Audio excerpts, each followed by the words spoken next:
Picture this: Christmas Eve, snow Behind the falling glamour, there's a outside. dark A pregnant secret. woman sits at a table Tonight, surrounded by her everyone husband's will meet. family, Effective immediately, desperately Victoria hoping that and I this are year they engaged. will finally Furthermore, accept I her. am transferring the controlling shares She of has spent Sterling 3 days Enterprises to cooking, Margaret. 3 days preparing, 3 days telling herself that if she just tries hard enough, they will love her. Then her husband stands up during dessert and announces he has filed for divorce. But wait, it gets I don't worse. think we've been properly The introduced. doorbell rings. As you can see, His mistress I'm in walks charge in now. wearing the red dress this pregnant wife could never afford. I really have The mother-in-law everything I ever takes the wanted. wife's plate of food and hands it to the mistress. Then she hands the pregnant wife a garbage bag for her belongings. Because the Louis Vuitton suitcases, those belong to the family. She walks out into the snow with nothing. No money, no phone, no friends. Her husband has already destroyed her reputation with lies. She nearly dies from hypothermia in an alley. But here is what her husband does not know.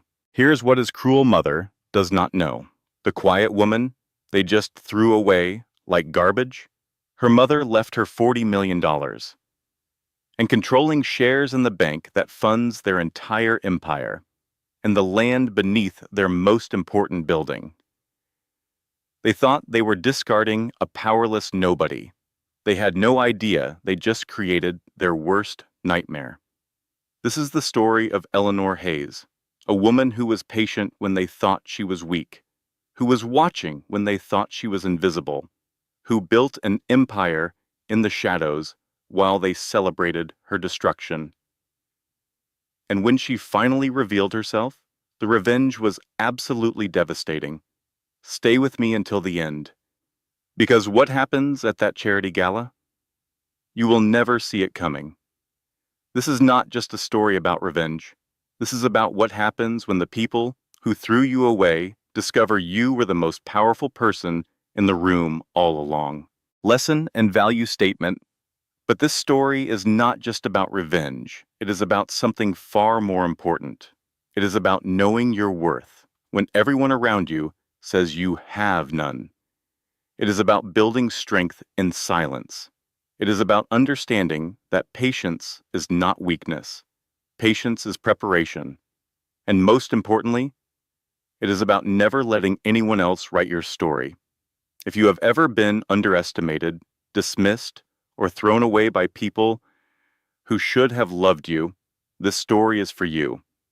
If you have ever wondered whether karma is real, whether the people who hurt you will ever face consequences, this story will give you hope. And if you are going through something difficult right now, something that feels impossible to survive, Eleanor's journey will remind you that the darkest moments are often the beginning of your greatest transformation. Eleanor Hayes had spent 3 days preparing for this dinner. 3 days of chopping, seasoning, and basting. 3 days of polishing silver that already gleamed and arranging flowers that would never be good enough. 3 days of telling herself that this Christmas would be different, that Margaret Sterling would finally see her as family instead of an intruder who had somehow tricked her precious son into marriage. She was 6 months pregnant, her belly round and obvious beneath the navy dress she had chosen carefully that morning. The dress was conservative, elegant, exactly the kind of thing Margaret might approve of. Eleanor had even practiced her posture in the mirror, remembering every criticism her mother-in-law had delivered over the past 3 years. Stand straighter, smile softer, speak less. The Sterling mansion glittered with Christmas decorations that cost more than Eleanor's childhood home. Crystal chandeliers cast golden light across a dining table set with china that had been in the family for 4 generations. The tree in the corner touched the 14-foot ceiling, decorated with ornaments that each had their own insurance policy. Eleanor carried her famous apple pie to the table, the one made from her late mother's recipe. Her mother had passed 6 months ago, and making this pie felt like carrying a piece of her into a room where Eleanor desperately needed an ally. Margaret Sterling sat at the head of the the Sphera ahead of the table like a queen surveying her kingdom. At 64, she remained striking, her silver hair perfectly styled, her posture impeccable, her eyes sharp enough to find fault in a sunrise. She took one bite of Eleanor's pie. Then she pushed the plate away. "Store-bought would have been better, dear." The words landed like a slap. Around the table, Richard's sister Emma smirked into her wine glass. His brother Thomas coughed to hide a laugh. And Richard, Eleanor's husband of 3 years, said nothing at all. Eleanor felt her face flush, but kept her voice steady. "It is my mother's recipe. She taught me to make it when I was 12. Margaret's smile never reached her eyes. Perhaps that explains it. Some recipes should stay in certain kitchens. The meal continued in a rhythm of small cruelties. Margaret commented on Eleanor's weight gain, attributing it to poor diet rather than pregnancy. Emma asked pointed questions about Eleanor's lack of career advancement. Thomas made jokes about people who married above their station. And through it all, Richard sat beside Eleanor without once defending her. His silence was its own statement, loud and clear. He had chosen his family's approval over his wife's dignity, and he made that choice fresh every single day. Eleanor noticed him texting under the table, smiling at something on his screen. She told herself it was work. She had been telling herself a lot of things lately. Halfway through dessert, Richard stood up. "I have an announcement to make." The table fell silent. Eleanor looked up at her husband, expecting perhaps news about a business deal or a vacation plan. His face showed no emotion, no warmth, nothing that suggested what was coming. "I have filed for divorce," Richard said calmly. "The papers were submitted last week. Eleanor will be leaving tonight." The words did not make sense at first. Eleanor heard them, but they seemed to belong to someone else's life, someone else's nightmare.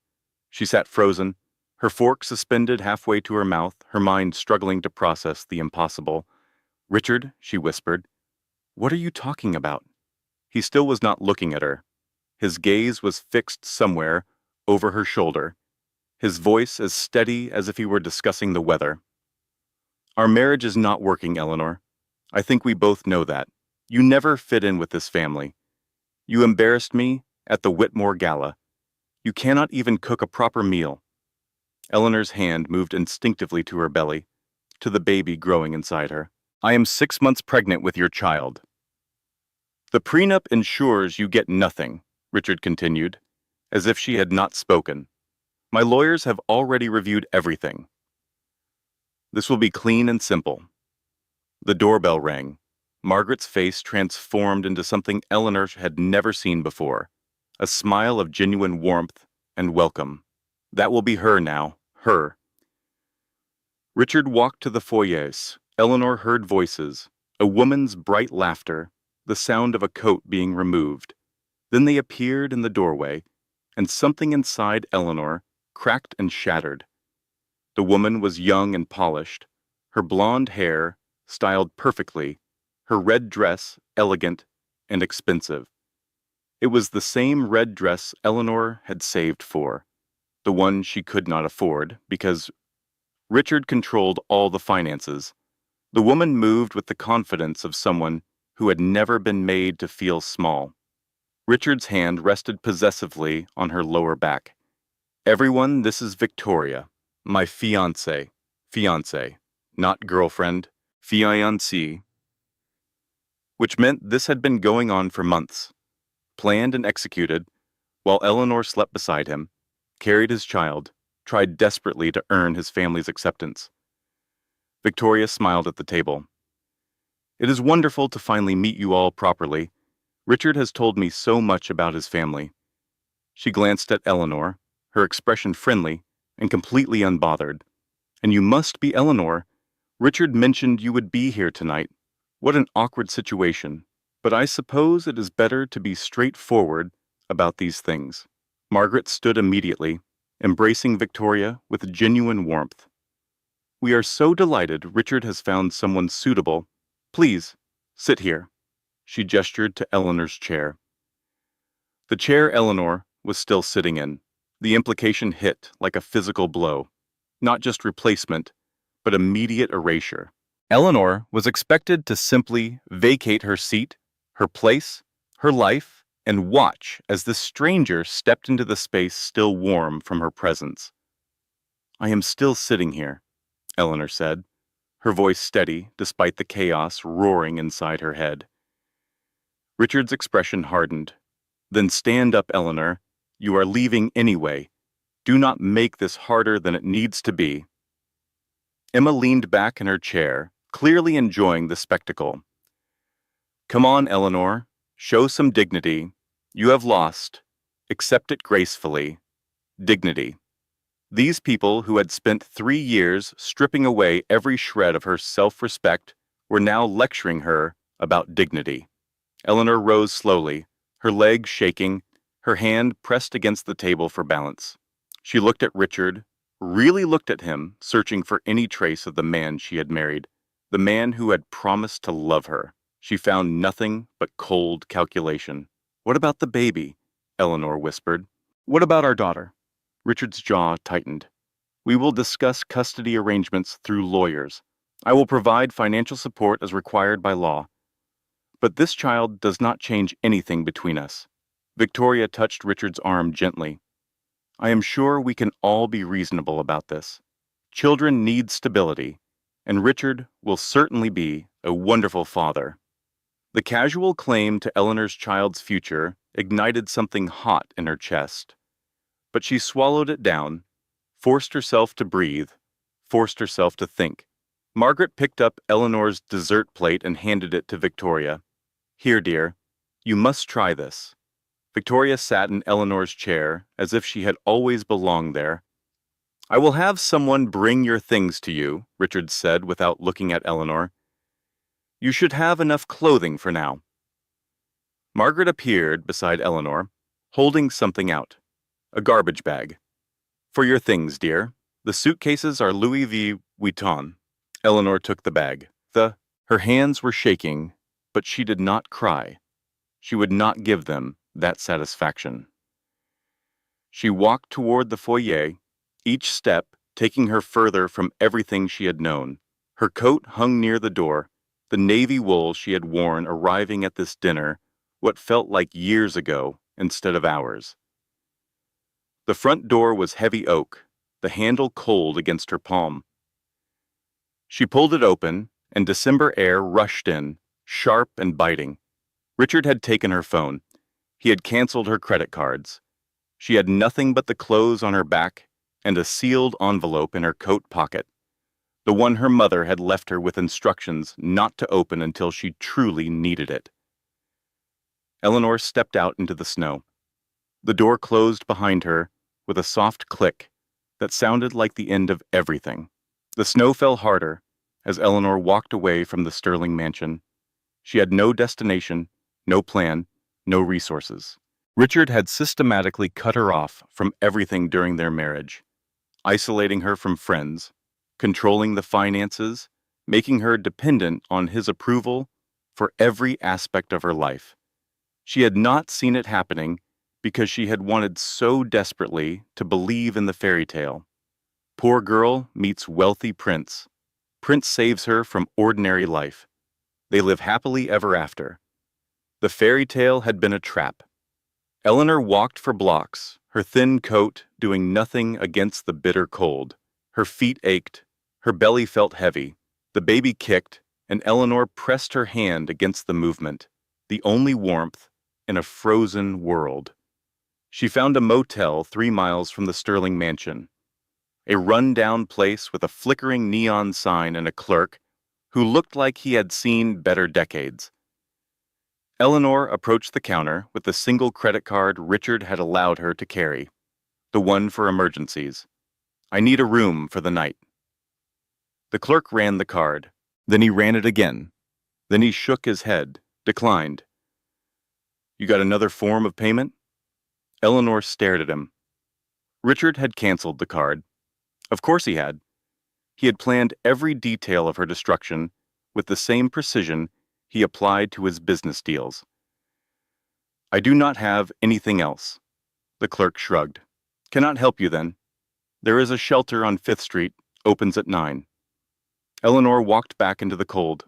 The temperature was dropping, and she could feel her body starting to shake, the kind of shaking that came before hypothermia.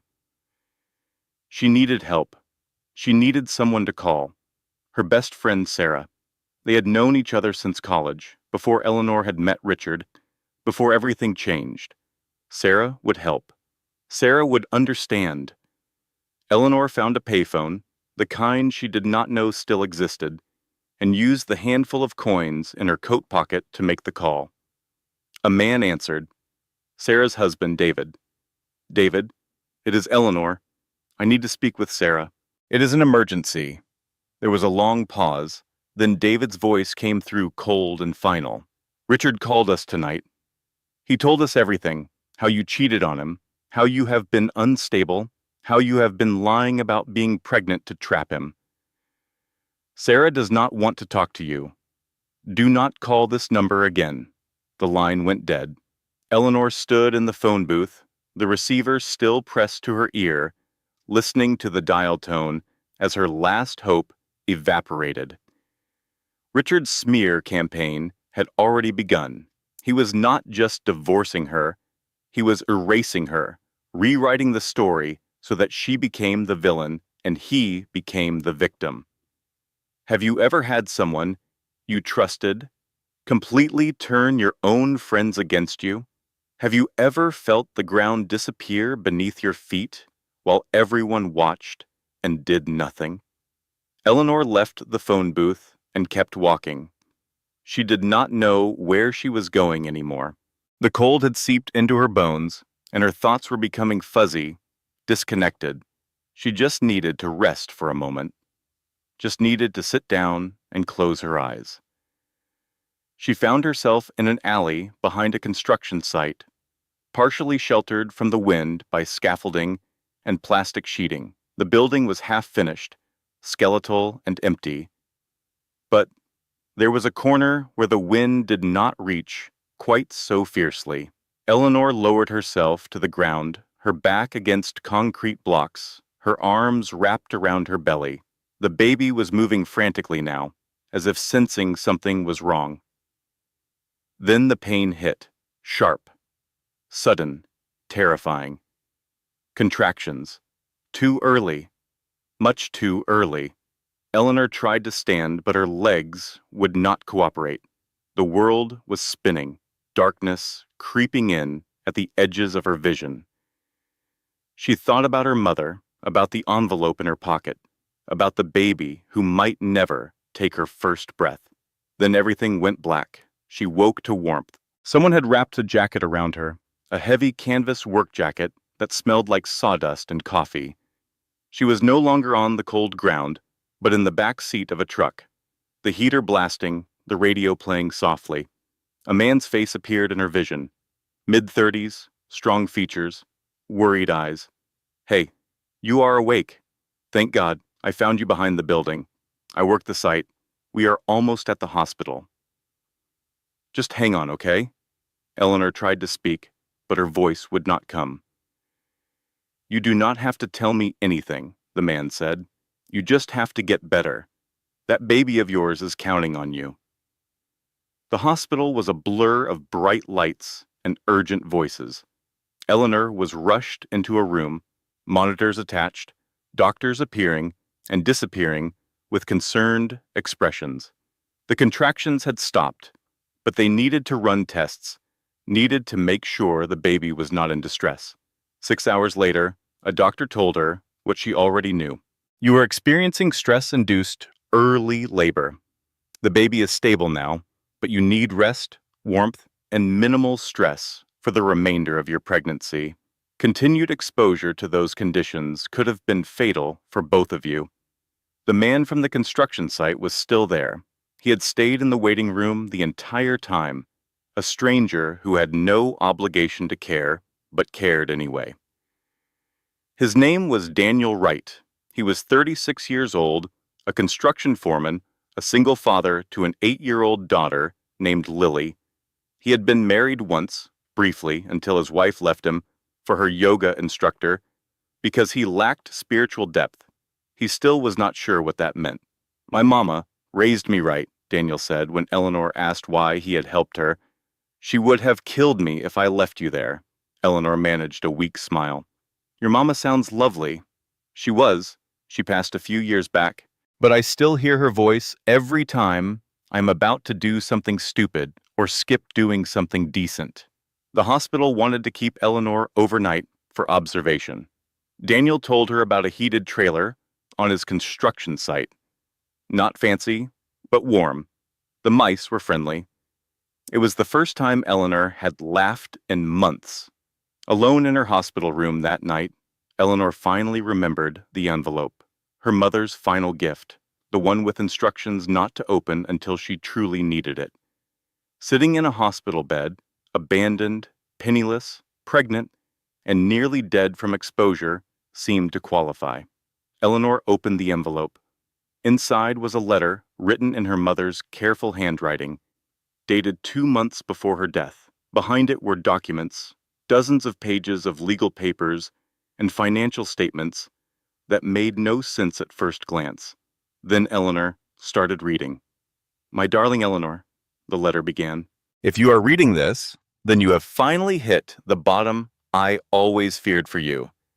But here is what you do not know. The bottom is where I built your foundation. I was not just a housekeeper scraping by to raise you. I was watching, learning, investing every tip, every dollar for 30 years. The Sterlings? I cleaned their house in 1995. I saw how they destroyed people. I have been preparing for this moment since you announced your engagement. Eleanor's hands began to shake. You have $40 million. Properties in prime locations across 3 states. Investment portfolios diversified across industries. Legal structures so carefully designed that no divorce proceeding can access them because they were established long before you ever met Richard. But more importantly, you have positions. I own 12% of Meridian Holdings, their bank. I own the land their precious Hancock Tower is built on. I own debts they do not know exist. $40 million. Her mother, who had worn the same coat for 15 years, who had worked double shifts to pay for Eleanor's college, who had never taken a vacation or bought anything new, had been a secret multimillionaire. The letter continued. I never told you because I needed you to learn what it meant to have nothing. I needed you to understand humiliation, to experience powerlessness, to develop the patience and observation skills that would make you worthy of this legacy. Wealth given to someone who has not earned wisdom is just money waiting to be lost. But wealth placed in the hands of someone who has endured, who has learned, who has watched and waited and understood human nature at its worst, that is power that can change everything. Eleanor read the final paragraphs through tears. Do not use this money to run away. Use it to make them know who destroyed them. Make them beg. Then decide if mercy is something they deserve. The money is a tool. You are the weapon. Love always, Mom. P.S. Marcus Webb has everything. He is expecting your call. Marcus Webb had an office on the 42nd floor of a glass tower downtown. He was in his early 40s, distinguished, with the kind of calm confidence that came from decades of handling other people's crises. He had known Eleanor's mother for 15 years, had helped her build the invisible empire that Eleanor was only now discovering. Your mother was brilliant, Marcus said, spreading documents across his mahogany desk. She understood something most people never grasp. Real power is not loud or obvious. It is quiet, strategic, and absolutely unassailable when constructed properly. Eleanor sat across from him, still processing the magnitude of what she had inherited. The construction trailer Daniel had offered was now her temporary home. modest and hidden. Exactly the kind of place no one would expect to find a woman worth $40 million. Walk me through everything, Eleanor said. I need to understand what I have. Marcus pulled up a presentation on his laptop. First, liquid assets. 40 million in diversified investments, accessible immediately. Your mother grew this from nothing over 30 years, investing every tip, every bonus, every dollar she could save. Eleanor thought about all the times she had wished she could help her mother, all the times she had felt guilty about accepting money for college. Her mother had been building a fortress while pretending to scrape by. Second, real estate, commercial properties in Chicago, residential holdings in Austin, a shopping center in Denver. Each one generates passive income.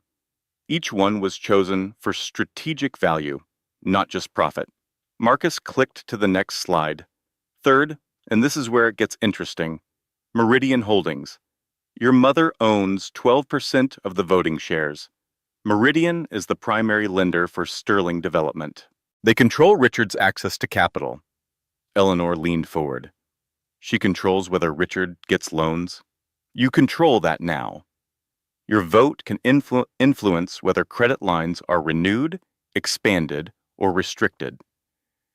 The implications settled over Eleanor like a weight. She could destroy Richard's business with a single vote. She could take away everything he valued, everything he had chosen, over her and their daughter. But Marcus was not finished. Fourth, and your mother saved this one for last, the land under Hancock Tower, Sterling Development's flagship project, Richard's crown jewel, the building that is supposed to cement his legacy. The lease they signed? It was with your mother's shell company. You own the ground beneath his empire. Eleanor sat back in her chair, stunned.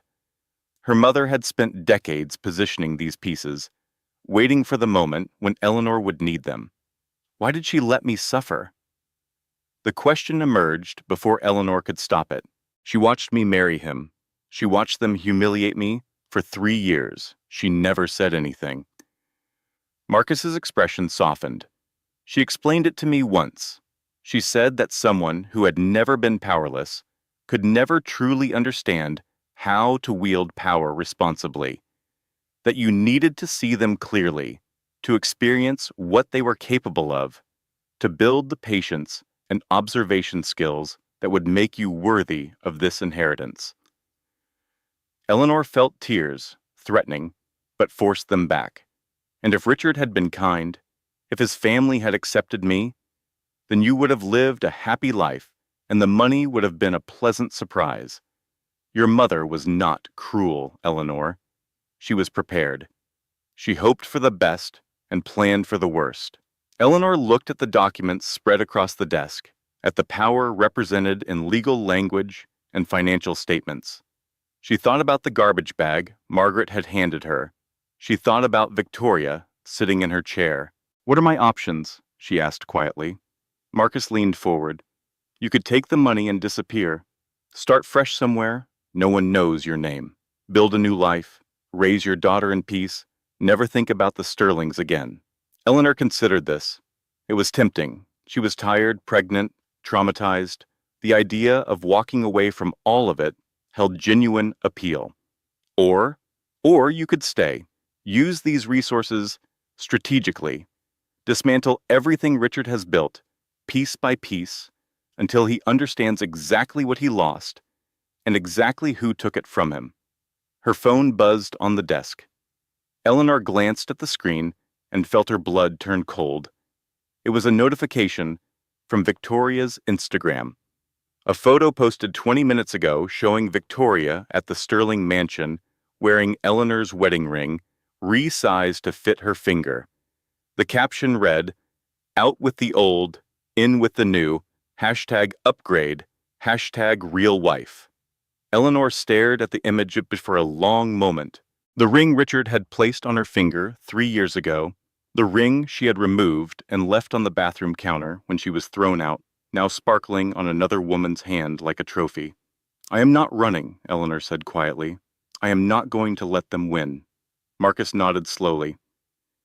Then we have work to do. Over the next several hours, Marcus walked Eleanor through her mother's strategy in detail. The shell companies that concealed ownership, the corporate structures that prevented tracing, the legal protections that made her position unassailable. Your mother spent 30 years building this, Marcus explained. She watched the Sterlings for decades, identified their vulnerabilities, positioned herself strategically. Everything is in place. You just need to decide when and how to use it. Eleanor thought about Richard's announcement at Christmas dinner. The casual cruelty, the complete absence of remorse. He had not just ended their marriage. He had tried to destroy her dignity, her reputation, her connection to everyone she knew. He needs to know it was me, Eleanor said.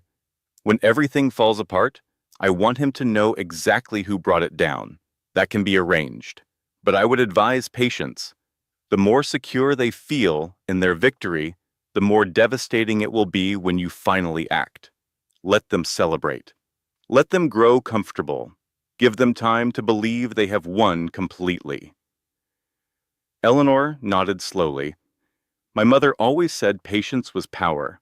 She was right. And you have inherited not just her money, but her wisdom. Use it. That night, alone in Daniel's construction trailer, Eleanor began her transformation. She studied the documents Marcus had provided, learning the intricacies of corporate ownership and strategic investment. She mapped Richard's business operations, identifying pressure points and vulnerabilities. She thought about her mother, working double shifts while secretly building an empire. About all the time she had cleaned the Sterling house, invisible and overlooked, watching and learning. Some people saw service workers as furniture, as nothing, as less than human. The Sterlings had made that mistake with Eleanor's mother for decades. Now they were making it with Eleanor. And just like her mother, Eleanor was watching, learning, preparing. The pregnancy continued without further complications. Daniel checked on her daily, never prying, never pushing, just showing up with food or supplies or quiet company when she needed it. His daughter, Lily, drew pictures for Eleanor's baby, elaborate crayon creations featuring rainbows and puppies and the words, "Welcome to the world." Eleanor had never known kindness like this. Simple, uncomplicated kindness with no agenda and no strings attached. It made her realize just how broken her marriage had truly been. June Martinez appeared in Eleanor's life like an answer to a prayer she had not known she was praying. She was 58 years old, a retired nurse, a widow who had raised 3 children and buried a husband she still missed every day. She lived in the apartment next to the modest unit Eleanor had rented as her cover story, a place that suggested a woman managing on limited means rather than one controlling $40 million. June saw Eleanor struggling with groceries in the hallway, 8 months pregnant and clearly exhausted. Pregnant and alone? Get inside. I am making soup, and you are going to tell me everything. It was not a request. Over the next 3 hours, Eleanor found herself spilling the entire story. The Christmas dinner, the humiliation, the envelope, the inheritance, the slowly building plan for revenge. June listened without interrupting, her expression cycling through shock, anger, and finally grim satisfaction. He announced divorce over dessert. What kind of psychopath ruins chocolate? Eleanor laughed despite herself. That is what you are focusing on? Honey, a man who would destroy his pregnant wife over Christmas dinner while serving chocolate cake is a man without a soul. The dessert detail just confirms it. June shook her head. His mother gave you a garbage bag? I would have filled it with her jewelry first. She thought I was too broken to fight back. June's eyes hardened. Are you? Eleanor met her gaze. No, I am just getting started. Good. Then you need allies. Nobody fights a war alone, and from what you are describing, this family has been at war for generations. They have practice. You need support. June became Eleanor's sounding board and moral compass. She had decades of experience watching people at their most vulnerable, reading character in the small moments when pretense fell away. She understood power dynamics and manipulation and the particular cruelty of families who treated legacy like religion. You know what they never expect, June said one afternoon, knitting while Eleanor reviewed financial documents. They never expect the help to have opinions. They never expect the invisible people to be watching, remembering, building their own power in the shadows. Your mother understood that. You understand it now. Eleanor nodded slowly. They still do not know I have any resources. Richard thinks I'm struggling on child support, desperate and beaten. Let them keep thinking that. The moment they see you as a threat, they will circle the wagons. Right now, you are a non-issue. That invisibility is your greatest weapon. 3 weeks after Christmas, Emma Sterling called. Richard's sister had always been the quietest participant in the family's cruelty. She smirked at the right moments, made the expected comments, but there was something hollow behind her eyes, something that suggested she was playing a role rather than truly believing in the script. Eleanor, I need to tell you something. Emma's voice was thick with tears. I am so sorry for how I acted. I was scared of Mother. We all are. Eleanor considered hanging up. This could be a trap. Margaret sending her daughter to gather intelligence, to find weaknesses to exploit. But something in Emma's voice rang true. What do you want, Emma? The story came out in fragments. Emma's husband was having an affair. Margaret's advice had been to handle it quietly, to maintain appearances, to accept humiliation, in exchange for stability. Emma had looked at her marriage and seen herself becoming Eleanor. I will help you, Emma said. I will tell you everything about Mother's plans, Richard's business, the family's vulnerabilities. Just promise me that when it is over, there is something left for me too. Eleanor thought about the risk, thought about the potential reward. How do I know this is not a setup? Because Mother would never let me appear weak. If she had sent me, I would be confident and polished and completely convincing. The fact that I am crying and desperate is proof that this is real. Mother does not allow sterling women to be desperate. Eleanor made her decision. Tell me what you know. Over the following weeks, Emma became an invaluable source of insider information. She reported on board meetings and business strategies, on Margaret's social maneuvering, and Richard's increasing stress. She warned Eleanor when the investigators were hired, when lawyers discussed tactics. When the family's attention shifted in her direction, the alliance was fragile and dangerous. If Margaret discovered Emma's betrayal, the consequences would be severe.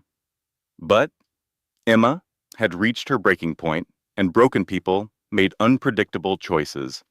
Meanwhile, Eleanor's pregnancy progressed. The baby was healthy, growing strong, completely unaware of the complex game being played around her existence. Eleanor talked to her constantly, explaining strategy, sharing plans, treating her unborn daughter like a confidant who would one day understand. Daniel continued his quiet support. He brought supplies without being asked, checked on Eleanor without being intrusive, offered help without expecting anything in return.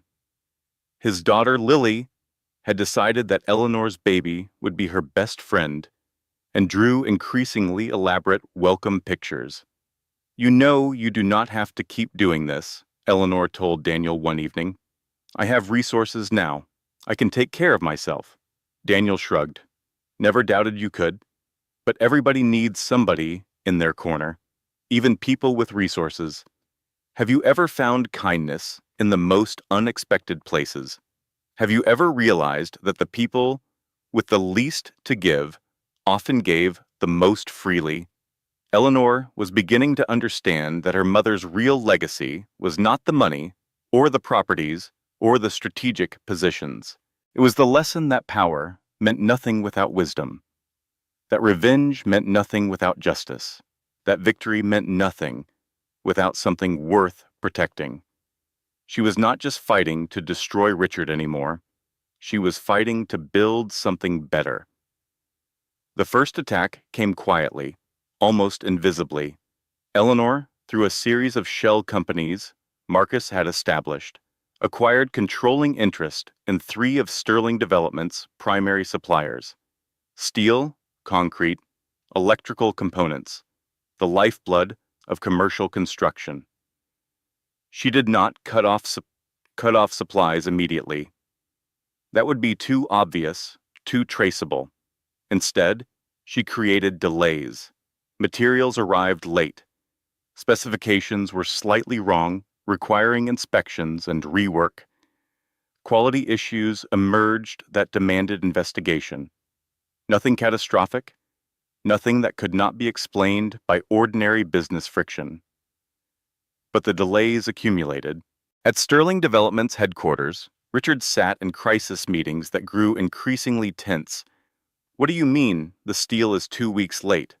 His voice carried the sharp edge of a man who was not accustomed to things going wrong. The CFO spread his hands. "Every supplier is having issues. It is like someone coordinated these problems. That is paranoid. It is just bad luck." But it was not bad luck. It was Eleanor, watching from a coffee shop across the street from Sterling headquarters, eating the most expensive pastry on the menu, while Richard's carefully constructed world developed its first cracks. Her phone buzzed. A text from June. "How was the show?" Eleanor smiled. "Better than Netflix. The Hancock Tower project fell behind schedule. 1 week became 2. 2 weeks became a month." Penalty clauses in the construction contracts began triggering, costing Sterling Development hundreds of thousands of dollars in fees. Richard pushed harder, demanded more, alienated contractors with his increasingly desperate demands. He had no idea that the woman he had thrown away was pulling strings from the shadows, that every frustrated phone call and emergency meeting was exactly what she intended. Eleanor attended a charity gala in March, slipping in as an anonymous donor through one of her mother's companies. She wore a simple black dress, positioned herself in corners where she could observe without being noticed, and watched Richard work the room. He looked stressed. There were lines around his eyes that had not been there at Christmas, a tension in his shoulders that suggested sleepless nights and difficult conversations. Victoria was beside him, her smile bright, but her grip on his arm possessive and concerned. They were arguing more. Emma's reports confirmed it. The stress of business problems was creating friction in their perfect new relationship. Eleanor felt a grim satisfaction watching them. Then Margaret appeared at her elbow. "I know what you are doing, Eleanor." Eleanor's blood ran cold. She forced her expression to remain neutral, forced her voice to stay calm. "I do not know what you mean. I am just a guest." Margaret's smile was sharp as a blade. "You think I do not recognize the signs, the suppliers, the delays, the convenient problems? I have been in this world for 40 years. I know when someone is playing games." Eleanor said nothing. Margaret leaned closer, her voice dropping to a whisper. "Let me tell you something about power, dear. I built this family from nothing. My husband was a drunk with a good name. I made us into what we are, and I will destroy anyone who threatens my legacy." She walked away, leaving Eleanor standing alone with her heart pounding and her mind racing. Margaret knew, or at least suspected, the advantage of invisibility was eroding. 1 week later, the counterattack came. Child Protective Services arrived at Eleanor's apartment. Someone had made an anonymous report claiming she was living in squalor with drug paraphernalia, that she was unstable and unfit to be a mother. "We need to conduct an inspection," the caseworker said, her expression professionally neutral. "These are serious allegations." June, who was visiting when CPS arrived, immediately provided witness testimony. She had been in Eleanor's apartment daily, she explained. There were no drugs, no squalor, no instability. The apartment was clean, the nursery was prepared. Eleanor was a dedicated, expectant mother doing everything right. The investigation was dismissed within 48 hours, but Eleanor was shaken. Then Richard filed for full custody. His lawyers argued that Eleanor was mentally unfit, using her breakdown at Christmas dinner as evidence of instability. They claimed she had alienated herself from support systems, that she was isolated and struggling, that the child would be better served by the stable home Richard and Victoria could provide. Eleanor stared at the legal documents, at the clinical language that described her trauma as evidence of unfitness. "He is trying to take my daughter." Marcus's voice was calm but serious. "We will fight this. The case is weak, based on circumstantial evidence and obvious bias, but it will require resources and attention that might distract from your larger strategy." "I do not care about the strategy." Eleanor's voice broke. "He cannot have her. He threw us away, and now he wants to take her?" Then the third blow landed. Daniel was fired from the Hancock Tower project. Sterling Development discovered he had helped Eleanor, and Richard made a phone call. Within 24 hours, Daniel was told his services were no longer required. 15 years of reliable work ended with a single act of kindness. "They said I was unreliable," Daniel told Eleanor, his expression a mixture of anger and resignation. "Never had a complaint in my career. But I helped you, so now I am unemployable on any Sterling project." Eleanor's composure finally cracked. Alone in her apartment, after Daniel left, she threw things. She screamed. She cried. The carefully constructed patience her mother had taught her shattered against the weight of accumulated cruelty. She had thought she was winning. She had watched Richard's business struggle and felt powerful. But Margaret had struck back with precision, attacking Eleanor's child, her ally, her sense of security. "I thought I could do this." The words came out between sobs. "I thought I could beat them. But they have everything. The lawyers, the connections, the power, and I have what? Money my dead mother left me? They will take my baby." June found her on the floor, surrounded by broken glass and scattered papers. She sat down beside Eleanor and held her while she cried. "Honey, you are allowed to break. You are allowed to fall apart. But tomorrow you get back up. Because that little girl inside you is counting on her mama to be the strongest woman in any room, and you are that woman. You just forgot for a minute." Eleanor looked at June through her tears. "What if I cannot win? Then you lose. And you keep going anyway, because the alternative is letting them define you, and you are worth more than their opinion. Your daughter is worth more than their games." June held her until the tears stopped. "Tomorrow," Eleanor whispered. "Tomorrow, I get back up. Tomorrow, you get back up. And the day after that. And every day until this is finished. That is what strong women do. They break, and then they rise." Daniel appeared at Eleanor's door the next morning with a bouquet of daisies. "Roses are cliché," he explained. "You are not cliché." Eleanor managed a small smile.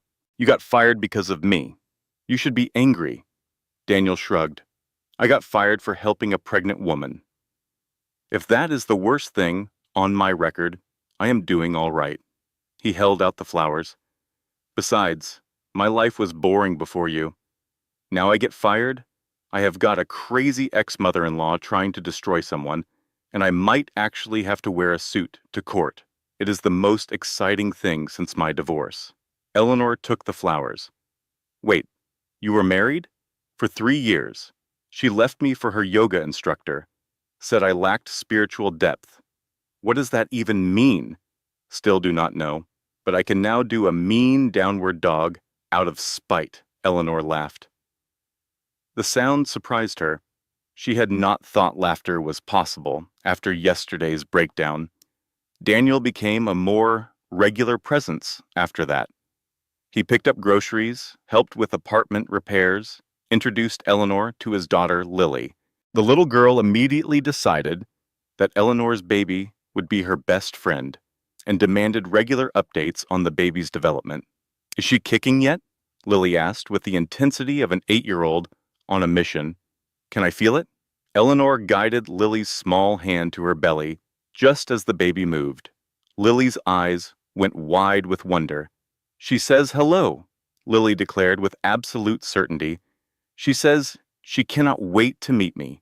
How do you know what she is saying? I am going to be her best friend.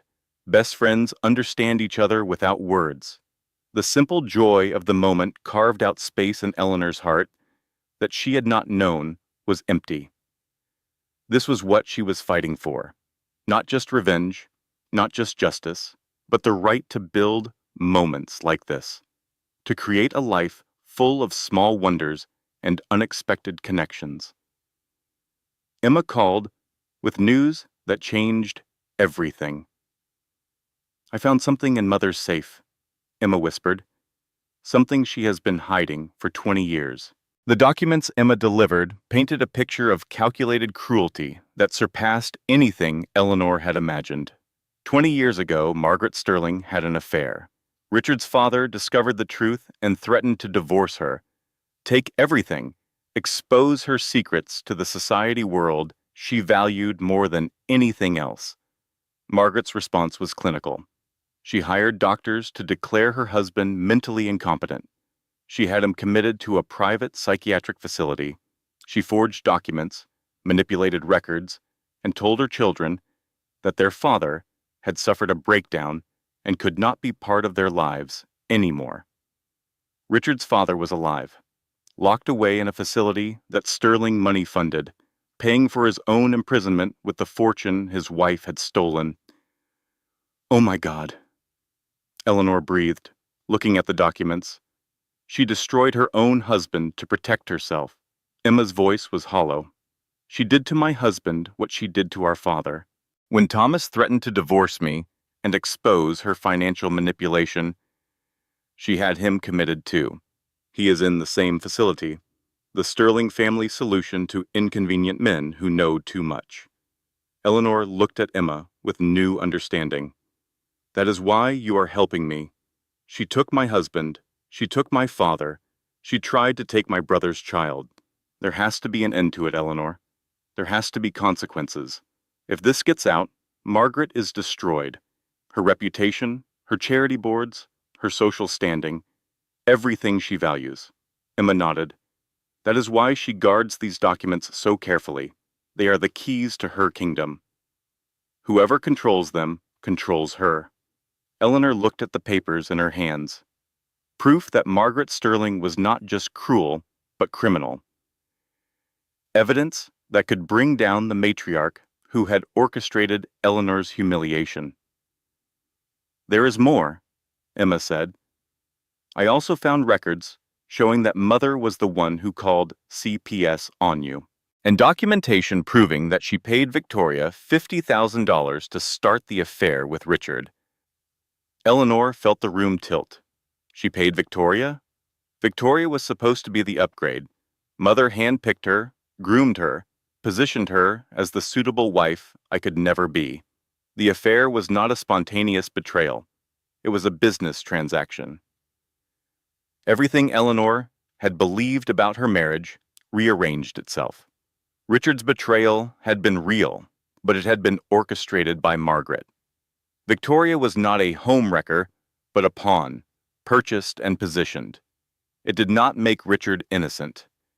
He had still made the choice to betray his wife, to throw her out, pregnant on Christmas Eve, to try to steal their daughter, but it added another dimension to the cruelty.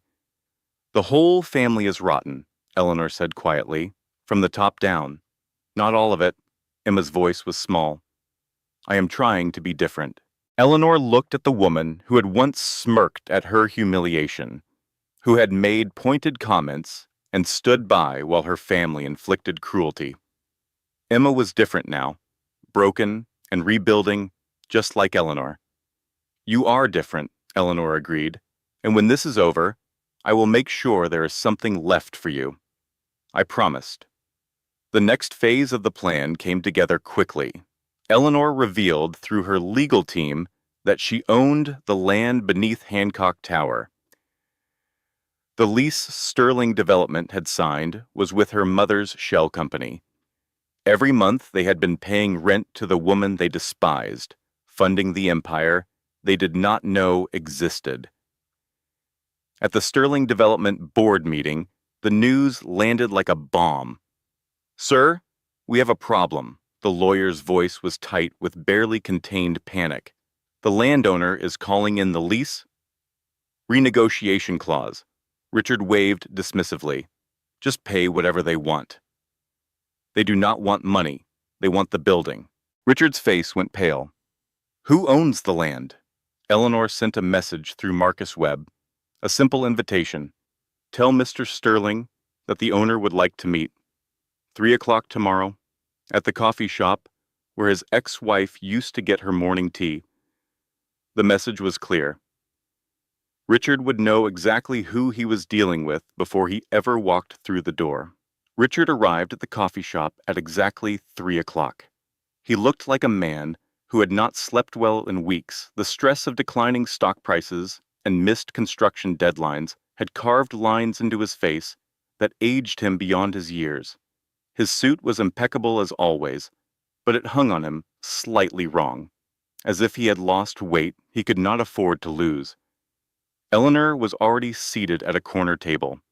She had chosen her outfit carefully, a simple dress that cost more than his monthly car payment, understated jewelry that spoke of quiet wealth, an expression of absolute calm. She had imagined this moment for months, had rehearsed what she would say, how she would react to his shock, and anger and eventual pleading. But now that he was standing in front of her, she felt only a cold, clear certainty. Richard stared at her for a long moment, his face cycling through disbelief, confusion, and finally, something approaching fear. This is impossible. You are nobody. You had nothing. Eleanor smiled. It was not a warm smile. I had a mother who cleaned your house in 1995, who watched your father get locked away, who spent 30 years preparing for the day your family's cruelty finally caught up with them. Richard sank into the chair across from her, his composure cracking. How? The prenup covered everything. You had no assets, no income, no resources. We checked. You checked my assets, my income, my resources. You never thought to check my mother's. Eleanor leaned forward slightly. She was invisible to you, Richard, just like I was. The help, the furniture, nothing worth noticing. This is not possible. And yet here we are. Eleanor took a sip of her coffee. I own the land under your building. I control 12% of your primary lender. I have systematically acquired your suppliers over the past 3 months. Every delay, every cost overrun, every quality issue your projects have faced, that was me. Richard's face darkened with anger. You destroyed my company over a divorce? Eleanor set down her cup carefully. You threw me out pregnant on Christmas Eve to show off your mistress. You tried to take my daughter. You got Daniel fired for the crime of basic human decency. Every consequence you are facing, Richard, you earned. He tried to negotiate. That was predictable. Men like Richard always believed everything had a price. Every situation could be managed with the right deal. What do you want? Money? An apology? I will drop the custody case. I will give you a settlement. We can work this out? Work this. Eleanor stood. She had not expected this moment to feel so anticlimactic. She had imagined satisfaction, triumph, the sweet taste of revenge. Instead, she felt only tired. I want you to know that everything you lose from this point forward is because of me. Not bad luck, not market forces, me. The woman you called nothing. She dropped a business card on the table. Hayes Holdings, CEO Eleanor Hayes. Now you know who is coming for you. And Richard? I am just getting started. She walked out without looking back. The confrontation should have felt like victory. Instead, it felt like a door closing, the end of a chapter, rather than the beginning of triumph. Eleanor had spent months planning this moment, rehearsing this scene, imagining how powerful she would feel when Richard finally understood what he had lost. But power, she was learning, did not feel the way she had expected. June was waiting at Eleanor's apartment with tea and questions. How did it go? Eleanor sat down heavily on the couch. He knows it is me, that I am behind everything, that I have resources he never imagined. His face when he realized was everything I thought I wanted. But Eleanor looked at her hands, but it did not feel like winning. It felt like ending something that should never have started, like closing a door on 3 years of my life and realizing those years are just gone. No revenge changes that. June nodded slowly. Your mother was a smart woman. She built you an empire, gave you the tools to destroy your enemies, but I do not think she wanted you to lose yourself in the destruction. What do you mean? When this started, you wanted justice. You wanted Richard to understand what he had done, to face consequences for his cruelty. That is righteous. That is fair. But somewhere along the way, revenge became the goal instead of the tool. And revenge, honey, it eats you alive if you let it. Eleanor thought about the months of planning, the careful strategy, the satisfaction of watching Richard struggle.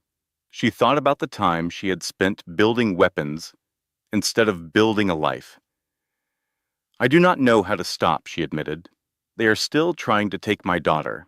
Margaret is still out there, planning, scheming. I cannot just walk away. I am not saying walk away. I am saying remember why you started. You wanted to protect your child, to build something better, to show your daughter that women do not have to be victims. Keep that focus. Let the revenge serve the purpose, not the other way around. The advice settled into Eleanor like rain on dry earth. She had lost sight of the goal, consumed by the battle. It was time to remember what victory actually looked like.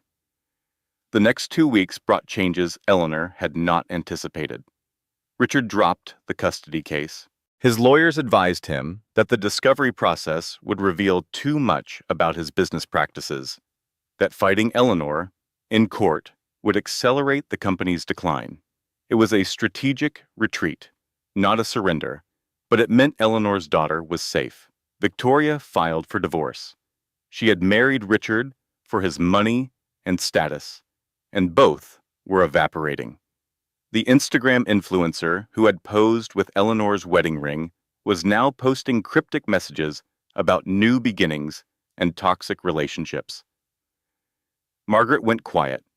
No more CPS calls, no more legal maneuvers, no more indirect attacks. Emma reported that her mother was consolidating defenses, calling in favors, preparing for a battle she had not expected. The silence should have been comforting. Instead, it felt like the calm before a much larger storm. Eleanor's water broke at a baby shower. It was supposed to be a celebration. June had organized it, inviting the small group of people who had become Eleanor's found family over the past months. Daniel was there with Lily, who had made a banner reading "Welcome Baby" and decorated it with enough glitter to cause a hazard. Emma had come, nervous but determined to be part of something healthy. Marcus Webb had sent flowers and a savings bond.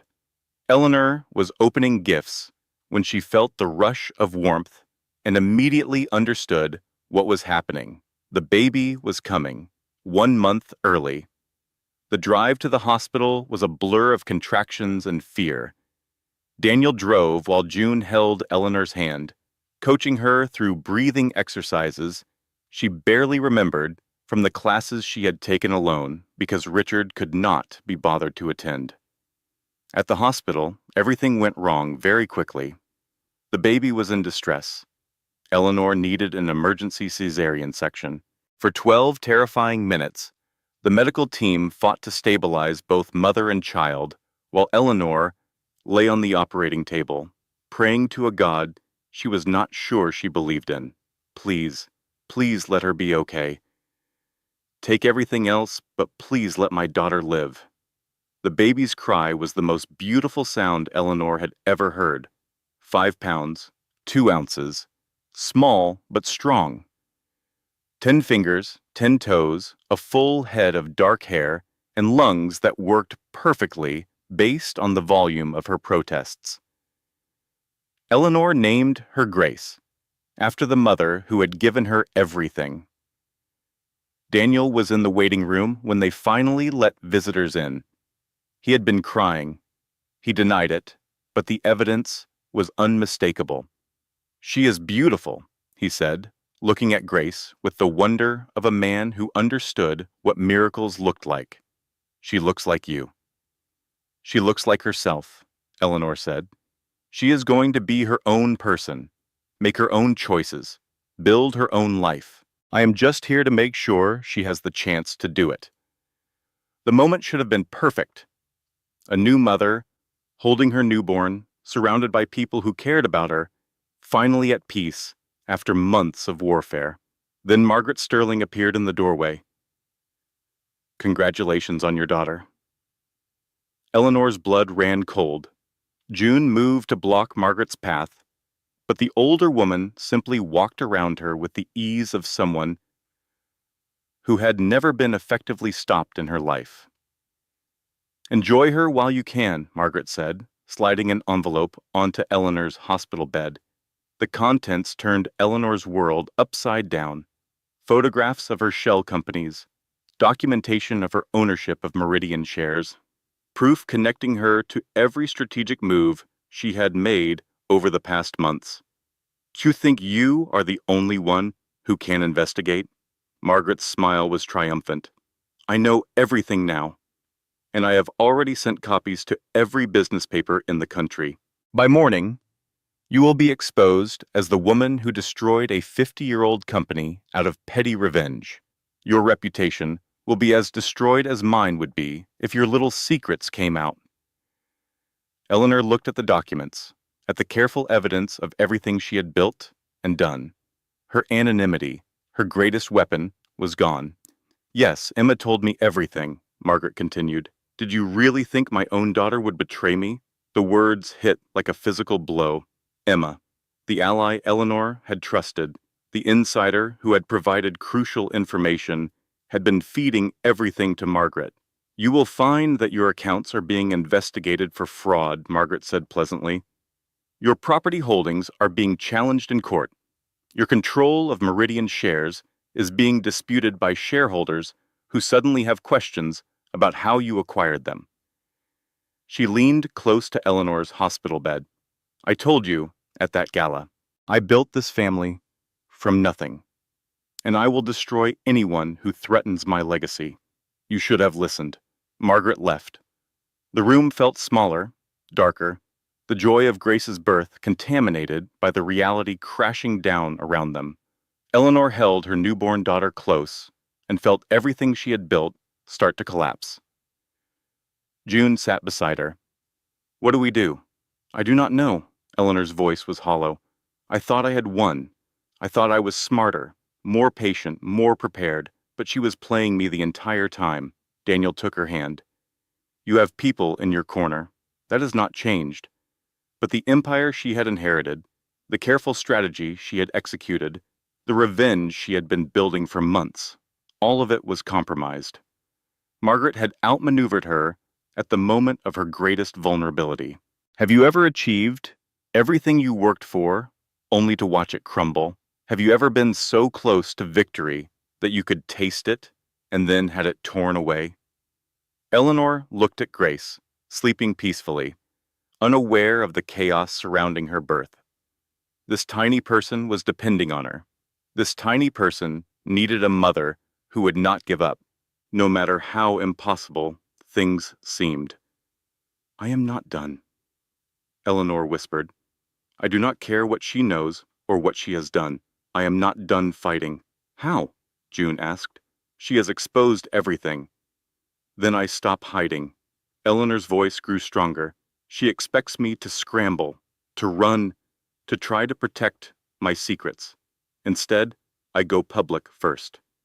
I tell my story before she can tell hers." Daniel frowned. "That is a big risk. It is the only play I have left."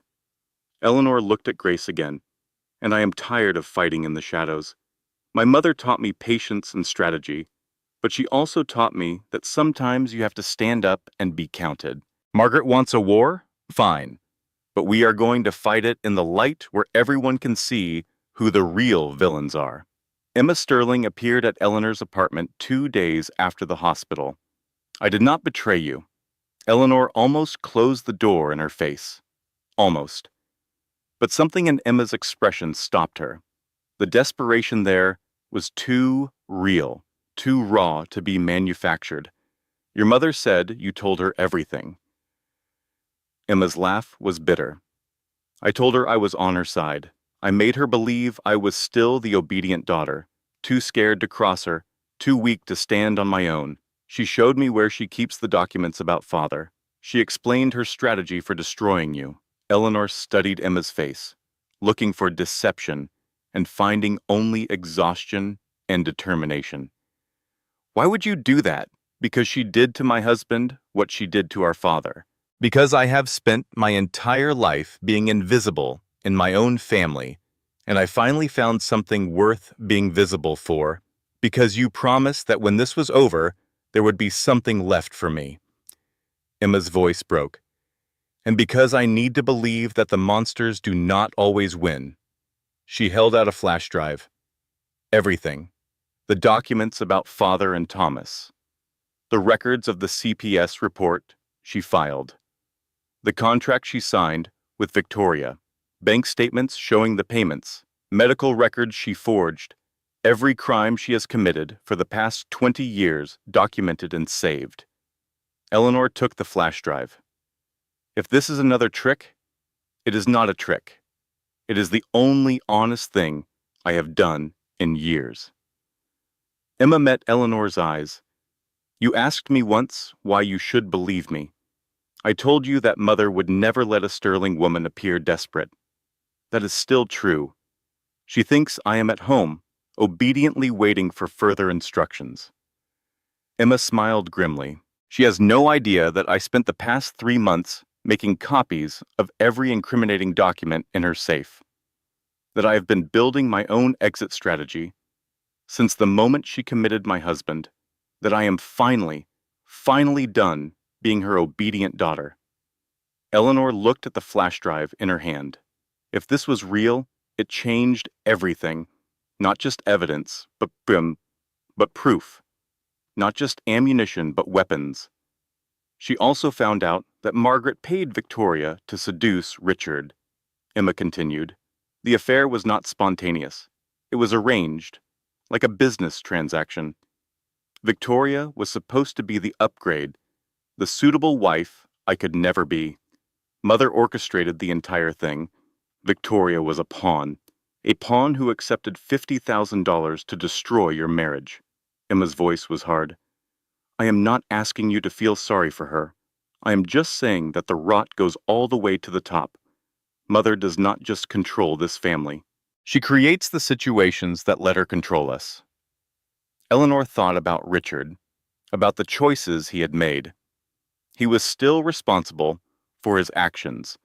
He had still thrown her out pregnant on Christmas Eve. But knowing that Margaret had engineered the betrayal added a fifth layer to the cruelty. "The whole family is sick," Eleanor said quietly. "Most of it," Emma agreed. "But I am trying to be different, and I think you are the only person who can help me prove it." The plan came together quickly after that. Marcus Webb reviewed the flash drive and confirmed its authenticity. The documents were devastating. Margaret Sterling had committed fraud, forgery, unlawful imprisonment, and conspiracy to commit multiple crimes. Any prosecutor in the country would salivate at the case. "We need to go public before she can spin the narrative," Eleanor said during a strategy session at Marcus's office. "She is counting on me, trying to hide, to protect my anonymity, to fight this in the shadows. Instead, we bring everything into the light." "That means exposing yourself too," Marcus warned. "Your role in Sterling Development's decline will be public knowledge." Eleanor nodded. "I know. But there is a difference between a daughter-in-law seeking justice against the family that destroyed her and a vengeful ex-wife attacking a legitimate business." We tell the whole story. The Christmas Eve dinner, the garbage bag, the CPS call, the custody fight, all of it. The Sterling Foundation Charity Gala was scheduled for the following weekend. It was Margaret's coronation, her annual moment of triumph where Boston's elite gathered to celebrate her philanthropy and social standing. 500 guests, extensive press coverage, and the announcement of Margaret as the new chair of the Children's Hospital Board.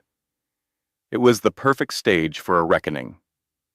The week before the gala passed in a blur of preparation. Marcus coordinated with journalists who would be present. Emma confirmed logistics and security details. June helped Eleanor choose a dress and rehearse what she would say. Daniel asked only one question. "Are you sure about this?" Eleanor looked at Grace, sleeping in her bassinet, already a month old and somehow more beautiful every day. She thought about what she was risking, what she was sacrificing, what she was choosing. "I am sure." Eleanor's voice was steady. "My mother taught me patience and strategy, but she also taught me that sometimes you have to stand up and be counted. Margaret needs to face consequences, and I need my daughter to grow up knowing that her mother did not hide from bullies. She confronted them." Daniel nodded slowly. "Then I will be right there with you." The night before the gala, Eleanor could not sleep. She stood at her apartment window, looking out at the city lights, thinking about everything that had brought her to this moment. The Christmas dinner where she had been discarded. The cold walk through snow. The envelope that had changed everything.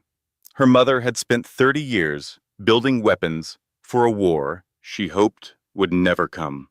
Now Eleanor was about to use those weapons in the most public way possible. She thought about what victory actually meant. Not revenge, not destruction, something more complicated than either. Justice, maybe. Accountability. The simple principle that action should have consequences, even for people with money and power, and generations of impunity. Or maybe it was simpler than that. Maybe victory was just Grace, sleeping peacefully, already loved by more people than Eleanor had ever expected to find. The baby stirred, making the soft sounds of infant dreaming, and Eleanor picked her up, settling into the rocking chair they had found at a second-hand store. "Tomorrow, everything changes." Eleanor spoke softly, watching her daughter's face in the dim light. "Tomorrow, the whole world finds out who your grandmother really was, and who your grandfather really is, and what kind of family you were supposed to belong to." Grace's tiny fingers curled around Eleanor's thumb. "But here's what matters. You have people who love you, not because of money or status, or what you can do for them, because of who you are. That is the inheritance that really matters. Not the $40 million, not the properties, not the strategic positions. Love, family, the people who show up when everything falls apart." Eleanor pressed a kiss to Grace's forehead. Your grandmother built me an empire. But what I am going to build for you is better. A life. A real one. With people who choose each other instead of using each other. That is what we are fighting for tomorrow. Not revenge. Something bigger. Grace slept on, peaceful and unaware, trusting her mother completely. And Eleanor decided that trust was worth more than any amount of money. The Sterling Foundation Charity Gala was exactly as magnificent as Margaret had intended. Crystal chandeliers cast rainbow light across 500 guests dressed in designer gowns and tailored tuxedos. An orchestra played classical music, while waiters circulated with champagne and canapés. The venue, a historic ballroom overlooking the city, had been transformed into a showcase of wealth and taste. Margaret Sterling stood at the center of it all, radiant in silver silk, accepting congratulations on her impending appointment as chair of the Children's Hospital Board. She smiled graciously, laughed warmly, played the role of philanthropist and society queen with the skill of someone who had been practicing for decades. She had no idea what was coming. Eleanor arrived with Daniel and June flanking her like an honor guard. She wore a deep blue gown that had cost a fraction of what Margaret's dress probably cost but fit her perfectly. She carried herself with the calm certainty of someone who had nothing left to lose and everything to gain. The host at the entrance consulted his list. Name?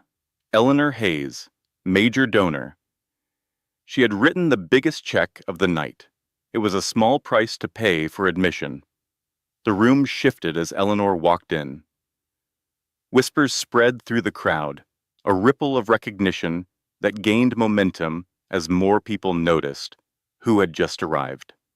Richard Sterling's ex-wife, the woman at the center of the business scandal everyone had been reading about. Richard saw her first. He was standing near the bar, a drink in his hand, looking like a man who had aged 10 years in the past 6 months. His face went pale, and he set down his glass with a hand that was visibly shaking. Victoria was there too, lurking at the edge of the crowd, trying to be invisible, despite her red dress. Her Instagram following had cratered after the scandal broke. She was nobody's upgrade now. Eleanor made her way through the crowd, feeling eyes follow her, hearing whispers trail in her wake. She was not afraid. She had been through worse than social scrutiny. The worst had already happened. Everything from here was recovery. Marcus Webb approached the stage just as Margaret finished her acceptance speech. He wore the slightly apologetic expression of a lawyer about to ruin someone's evening. I apologize for interrupting, but Meridian Holdings has an announcement regarding Sterling Development's remaining credit lines. The screens flanking the stage lit up with financial data, charts showing debt levels, documents revealing missed payments, numbers that told a story of a company in free fall. Sterling Development is formally entering bankruptcy proceedings. Marcus announced. The board has voted to liquidate remaining assets. Gasps rippled through the crowd. Richard pushed forward through the crowd, his face twisted with fury. You cannot do this! Eleanor's voice carried clearly across the ballroom. I just did. Richard spun toward her, recognition and horror dawning simultaneously. You actually went through with it. I told you at the coffee shop.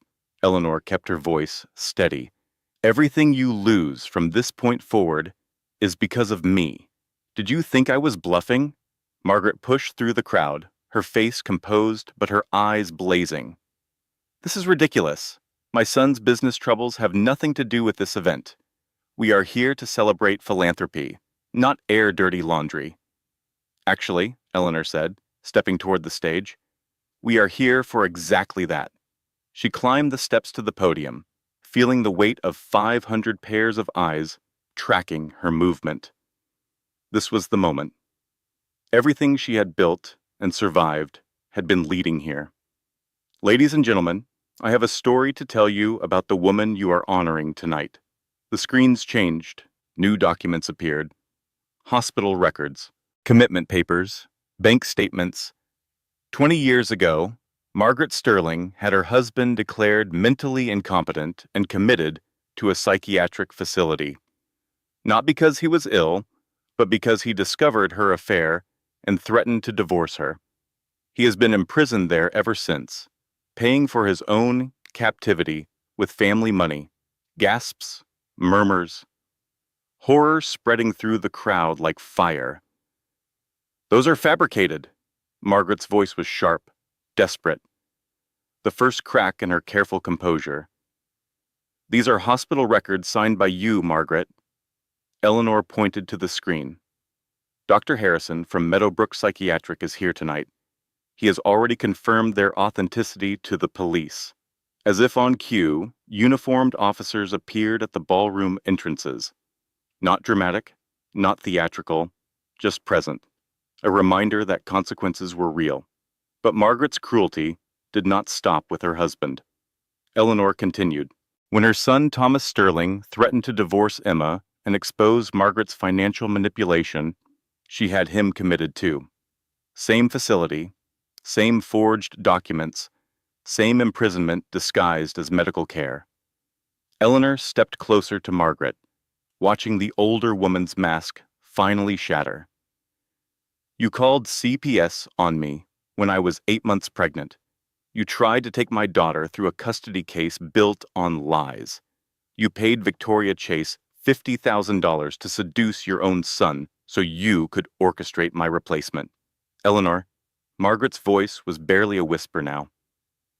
You do not get to say my name. Eleanor's voice was iron. You tried to destroy me. You tried to take my child. You thought you could do whatever you wanted because you had money and power and generations of impunity. She turned to face the crowd. But here is what Margaret Sterling and people like her never understand. Sometimes the people they step on, the invisible ones, the help, the furniture, sometimes we are watching. Sometimes we are learning. Sometimes we are building power of our own in the shadows while they are too arrogant to notice. The police moved forward. Margaret's composure cracked completely. Richard, do something. But Richard was backing away. He had never truly been brave. He had always needed his mother's approval, her direction, her protection. Without those things, he was just a man in an expensive suit watching his life implode. Margaret Sterling, you are under arrest for fraud, forgery, unlawful imprisonment, and conspiracy. They handcuffed her in front of 500 of her closest social contacts. Margaret, who had spent her life building reputation, lost it in a single moment of public accountability. As they led her past Eleanor, Margaret stopped. You will regret this. Eleanor shook her head. I already have regrets. You are not one of them. Victoria tried to slip out during the chaos, but reporters had gathered at the exits. Someone shouted questions about the $50,000. Someone else asked about her role in destroying Eleanor's marriage. Her Instagram career, already damaged, collapsed completely under the weight of documented proof. Richard stood alone in the center of the ballroom. Everyone had backed away from him, creating a circle of empty space around a man who had once commanded rooms with his confidence. He approached Eleanor slowly, his face a mask of devastation. I lost everything. My company, my mother, my reputation. Are you happy now? Eleanor considered the question seriously. She thought about the Christmas dinner, the garbage bag, the walk through snow. She thought about the months of careful strategy, the breakdown in her apartment, the terror when Grace was born too early. Number 1, I am not happy you are destroyed, Richard. I am relieved I survived. I am grateful my daughter will not grow up watching her mother be humiliated. And I am sad that you could have been a good man, but you chose this instead. Richard's composure finally cracked. Tears streamed down his face. the first genuine emotion Eleanor had seen from him in years. "I am sorry. I am so sorry for what I did." Eleanor looked at the man she had once loved, the father of her child, the person who had tried so hard to break her. "I know. And someday, maybe I will forgive you. But not today. Today you face the consequences. What you do with them is up to you." She walked away, Daniel on one side and June on the other. Grace was at home with a babysitter, safe and loved and blissfully unaware that her mother had just changed history. Behind her, the gala dissolved into chaos. Reporters shouted questions, society matrons clutched their pearls. The carefully constructed world of the Boston elite cracked and shifted as the foundations they had built on cruelty and silence finally gave way. 6 months later, Eleanor stood at the window of her new office at Hayes Holdings. The company her mother had built in secret was now hers openly.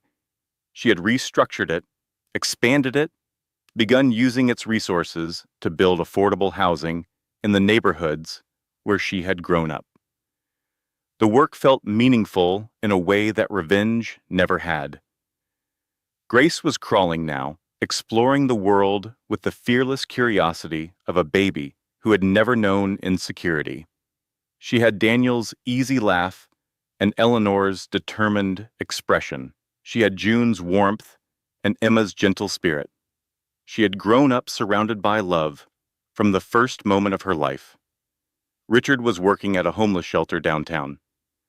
Court-ordered community service had become something more, a genuine calling that surprised everyone, including himself. He sent letters to Grace every month, careful words that acknowledged his failures and expressed hope for eventual relationship.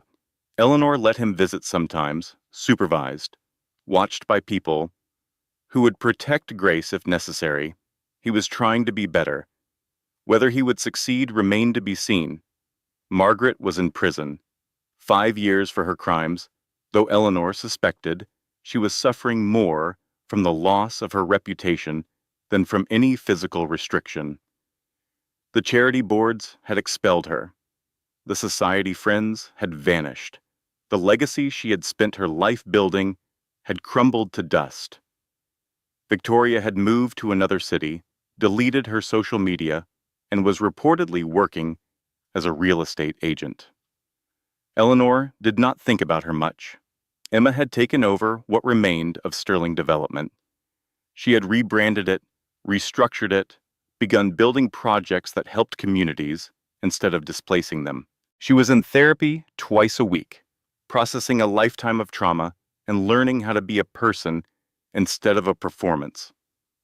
Her father and husband had been released from the psychiatric facility. They were both recovering, both rebuilding, both learning how to be free after years of captivity. "Mama," Grace said from the floor. It was her first word, delivered with the triumphant certainty of a baby who had just discovered something amazing. Eleanor picked up her daughter, feeling the weight of her, the warmth of her, the absolute rightness of her existence. "That is right.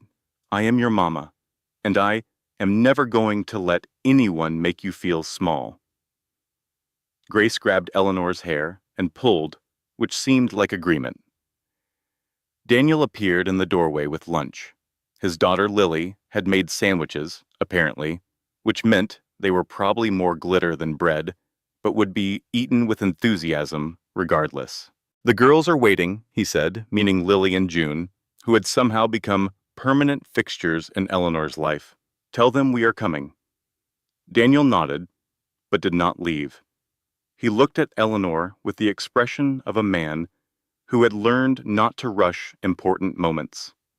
"You know I love you, right?" Eleanor smiled. "You mentioned it once or twice, just making sure." He crossed the room and kissed her, gentle and certain and full of promise. "Lily is already planning the wedding, you know. She has opinions about flowers. We are taking it slow," Eleanor reminded him. "My picker was broken. I am getting it fixed." Daniel laughed. "Take all the time you need. I am not going anywhere." He left to join the others, and Eleanor stood for a moment alone with Grace, looking out at the city below. June's voice echoed in her memory. "You know what I told her when she first showed up at my door?" I said, "Honey, some women get pearls for Christmas. You got a garbage bag and a lawsuit." But at least it was not boring. Eleanor had laughed. It had been the first time she had laughed in weeks, and it had meant everything. She laughed now, remembering, holding her daughter close. The story that had begun with Christmas Eve cruelty ended with ordinary love. Not revenge, not victory, just a life, built from the ruins of a life that had never really been hers. Eleanor had learned that the best revenge was not destroying your enemies. It was building something so good, so full of love, that they became a footnote in your story instead of the main character. Her mother had given her $40 million and the tools to seek justice, but the real inheritance was this: the understanding that patience was power, that kindness was strength, that the woman who kept getting up, no matter how many times she was knocked down, was the woman they never saw coming. Grace made a sound that might have been another word, or might have been a commentary on the sandwich situation downstairs. "Let us go find our family," Eleanor said. "They are waiting for us." She walked out of her office, carrying her daughter toward the people who loved them both. Behind her, through the window, the city sparkled in afternoon light. Somewhere out there, Margaret Sterling was in a cell. Richard Sterling was trying to rebuild his soul, and the world was full of people making choices that would define their lives. Eleanor had made her choices. She had chosen grace over grudges, love over legacy, family over fortune, and she had never been more powerful. Now, before we dive in, I need to ask you something. Do you know someone who needs to hear this story? Someone who is going through a difficult time, facing people who make them feel small, wondering if things will ever get better? Share this with them. Sometimes a story can change everything. And if this is your first time here, welcome to the family. Hit that subscribe button and turn on notifications so you never miss a story. We release new content every week, and trust me, you do not want to miss what is coming next. Drop a comment below telling me where you are watching from and what time it is. I read every single comment, and I love knowing that our family stretches across the entire world. If you have been here before, thank you for coming back. Your support means everything. Now, let us get into Eleanor's story. Outro. Closing statement. Thank you for staying until the end. Stories like Eleanor's remind us that no matter how dark things get, there is always a path forward. Remember, the people who underestimate you are giving you your greatest advantage. Use it wisely. If this story touched you, hit the like button. It helps more than you know. Share it with someone who needs to hear it. And subscribe if you want more stories that inspire, empower, and remind you of your own strength. I will see you in the next one. Take care of yourself. And never forget, you are stronger than you think. This content has been carefully researched, developed, and manually edited by our team to deliver meaningful stories with valuable life lessons. Every narrative is crafted with intention, designed not just to entertain, but to inspire, educate, and empower our viewers. We believe that stories have the power to change lives. Thank you for being part of this journey with us.